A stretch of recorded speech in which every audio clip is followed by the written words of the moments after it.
Hey folks, I'm JD. Welcome to my channel. Please subscribe and please hit like. And today I'm going to be trying to size my chainmail watch strap.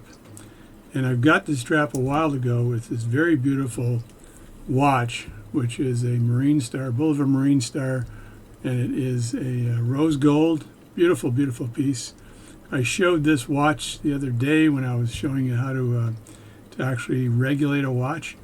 And I got a very nice chainmail watch strap for this. This is the one here. But I lost quite a lot of weight in the last year, probably about 30 pounds, or maybe more actually. But 30 pounds, I think, maybe 40. And my wrist got a bit smaller because of that. So, and there's only so far you can go with the watch strap. So right now, the strap is anchored right here. And that's about as tight as it'll get. So what I want to do is tighten this up just a bit, and if I get fatter later I'll deal with it. So I want to clip it, and I think I want to take some of the strap off on this end rather than this end. But let's have a quick look at the watch and see whether that makes sense. So just put the watch on like this, like that, and then I'll keep this centered and rotate it and see where it ends up. So the watch ends up like this. So actually, it makes more sense to take some chain off of it. This is a chainmail watch strap. It makes more sense to take it off of this side as the clasp is moving this way. If I take it off of this side, it's going to move this way some more. So I want to take it off this side, this here. So let's see if I can actually take this strap off, like de-pin it, and then I'll cut the chainmail and I'll show you how that's done. So this tool here is used to remove the pin from the watch strap. I've got a bunch of these tools of different sizes, but this is a small one. And so I should just be able to press this out on this side, and then this should allow me to relieve the strap or take the strap out. And we'll see if that works. I think it did. So I just push it on one side and then the strap is removable. There we go. And now all I really need to do is clip these. If I clip these, that should allow me to put the pin into the next row, and we'll see what happens there. So this is the tool I'm going to use to clip it. So this is a very high pressure tool. You can tell by the leverage here. It doesn't take much energy on this side here to make this close, and it doesn't close long. So I'll be clipping each one of these like this, but I want to put this in a bag because these will go flying unless they're in some kind of a bag. So being a man of many resources, I just happen to have a bag. So I want to get deep into this with the tool, and I want to lean into it so I can see what I'm doing when I'm clipping. So I'll take this tool here. I'm hoping that just has enough to get in there, and just like that, and that's clipping that clip there. And I'm not sure if I have to clip it in two places or one, but I've clipped it in two there, and go to the next one, and I may have to rotate these out as I clip them. So I clip that one and then clip the top. Make sure you don't clip the next row because that'll ruin the whole thing. So let's see what I got so far. That's what I've got so far. So I've clipped a few of them here, but I need to get my pliers in here to remove these pieces here. So it looks like, so this one naturally ends at this point here, so that's not a problem. So let me get a pair of pliers out. So these are just your average needle nose pliers. They've got pretty good strength on them. And I should be able to work these clips out. I think that one just flew out somewhere. I think it did. So this one here has been clipped, but only on one side. So I need to clip the back side of this in order to work that out. So what I would do is clip it right around here. But I'm not going to clip this until it's inside the bag. Like that. Let me have a look at that. Okay, that actually came out. So that's clipped and came out. This thing has a good safety lock and it keeps closing. And I can see some clippings on the inside now. So again, outside of the bag, just look at where I'm going to clip this. And let's say it's right around, well, I got two things to do. We're going to clip this one here. And I know it's going to fly that way, so there's no problem there.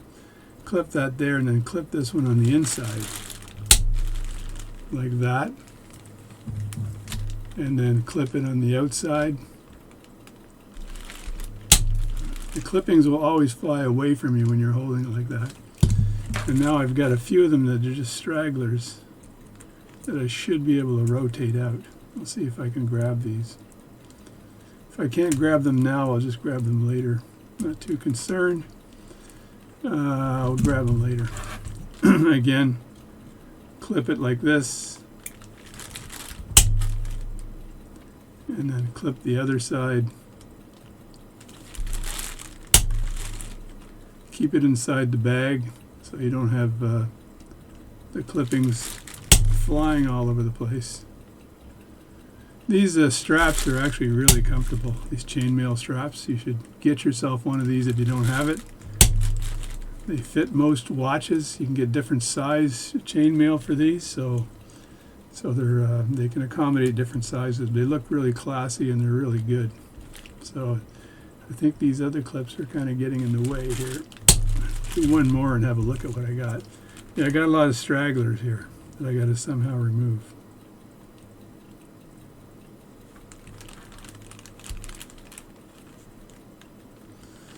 I may have to clip them again because they're, oh, there, that one just fell out. There it is there. And they just kind of feel it fall out. It's like a little puzzle. This one here is sitting in there. What, can I get this one to fall out? I don't know. Yeah, that one fell out. This one's still attached. So I got a couple more here to do. So I'm going to clip this one here. Like that.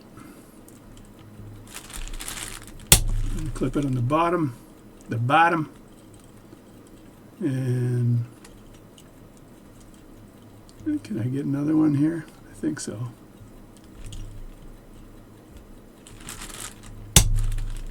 And I got that one there, and then clip this on the top. And look and see if I got any U-shaped stragglers on the inside here. There's one there, so I think I should be able to grab this one. There we go. And then this one here. I think there's one here. Maybe not so much. Maybe not so much. I could get in there and cut this one again.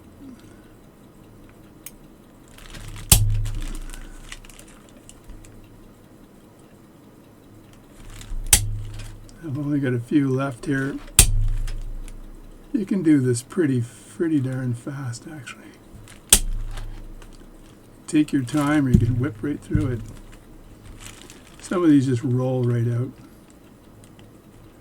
And then some of them require a little more convincing. Like this one here, I think I can cut this again. Right there, maybe.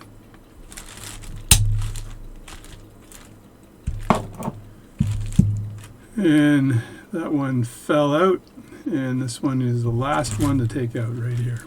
So this one here. It's being stubborn.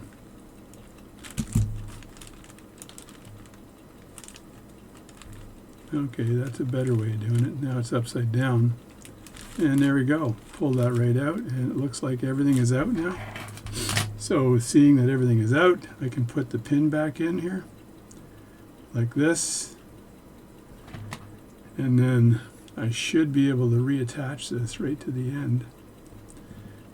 And to do this, you can just put the pin in like this, and then if you've got a good thumbnail, you can usually tuck your thumbnail in there and then put the other one in. If you don't, you can use a piece of pegwood or a screwdriver or something to put that in. I'm hoping I can do this without any big problem. Okay, there we go. So that's kind of in right there. I just need to tuck it in more. And I think I might need a, no, maybe not, I don't know. Not sure.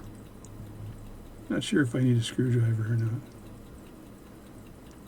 It's in on one side, but maybe not on the other side. Yeah, there we go. It's in on that side, and it is in on that side. There we go. So you can see it's in on that side right there, and in on this side right here. So I got long fingernails here because I play guitar. They're long on one hand, not on the other. So now I've sized it. I'm just really curious how this is going to feel. I made a mistake, I think, because now this is on the wrong side. What the heck, folks? I should have flipped this over the other way when I pinned this, and I didn't. And now it's on the wrong side. Way to go, dummy. So I can just quickly take that out again. There we go. Now I want to flip this around to the other side like that, and then put this back in. So I'll just put this back in place now. So I've done it. So here are all the clippings, the leftovers. Throw those on the table for a second here. On my mat, those are all the clippings. So you can see how fast that worked, right? Not a problem at all. So when you get one of these watches and it's got a lot of these chainmail links here, it's not a big problem. You just need one of these though. You cannot snap those without a really good pair of compression pliers. These are 909s, it says on them, record 909. So I've done it, I've put it back together. Now let's see if it fits my darn wrist properly. Still a bit loose, but not too bad. I think that's pretty comfortable actually. It's not too tight. And this is not way the heck over on the other side. So it's pretty much centered. I could take another row of these off and just reset the side here, the triples on the side, but for now that's good. It fits nicely. It's not so loose as it was before. I don't like it too tight with this, so it's pretty good right there. So that's it. So that's my video on how to trim down a row of links on a chainmail watch strap. Thanks a lot.